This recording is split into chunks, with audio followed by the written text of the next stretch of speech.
अस्सलाम वालेकुम दोस्तों, क्या हाल है। उम्मीद करता हूँ कि सब दोस्त खैरियत से होंगे। नदीम इस चैनल में खुश आमदीद।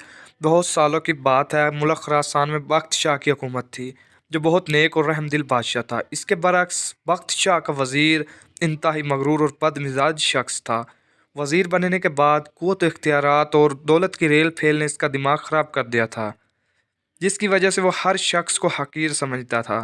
एक दिन बादशाह बख्त शाह, वज़ीर और इनके ख़ास मुलाज़म सफ़र पर रवाना हुए। वो तीनों अलहदा-अलहदा घोड़ों पर सवार थे। जब वो एक सहरा से गुजरे तो अचानक उन्हें रेत के तूफ़ान ने घेर लिया। गर्द-ओ-बार की वजह से उन्हें रास्ता दिखाई नहीं दे रहा था, लेकिन मुलाज़म ने बादशाह का साथ ना छोड़ा। इसके साथ रहा जबकि वज़ीर इनसे बिछड़ गया। कुछ देर बाद जब तूफ़ान थमा तो वो दोनों अलग-अलग वज़ीर को तलाश करने लगे। काफ़ी देर की तलाश के बाद मुलाज़म को एक झोंपड़ी नज़र आई। जब वो वहाँ पहुँचा तो उसे एक अंधा फ़कीर बैठा दिखाई दिया। मुलाज़म ने इससे इंतहाई बदतमीज़ी से पूछा, अंधे, क्या तूने इस तरफ से किसी घुड़सवार के गुजरने की आवाज़ सुनी?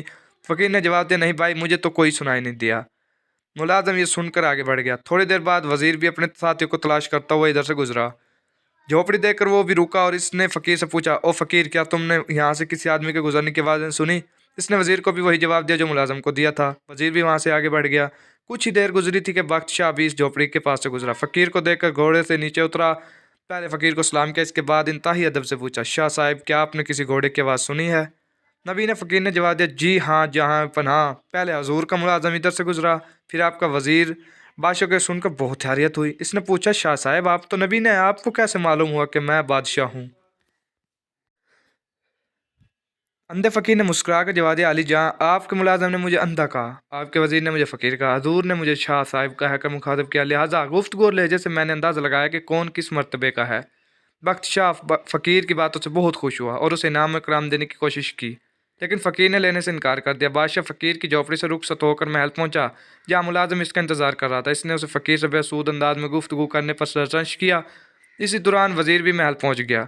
बादशाह ने उसे भी नाबीना फ़कीर से होने वाली गुफ्तगू से आगाह किया, फिर दोनों को समझाया कि आला मर्तबे या ओहदे के नशे में किसी इंसान को कमतर और हकीर न समझा जाए। ये सब कुछ अल्लाह ताला का दिया हुआ अतिया है, लेकिन याद रखो, अगर खालिक कायनात अगर किसी को कुछ देता है तो वो उसे लेने की भी कुदरत रखता है।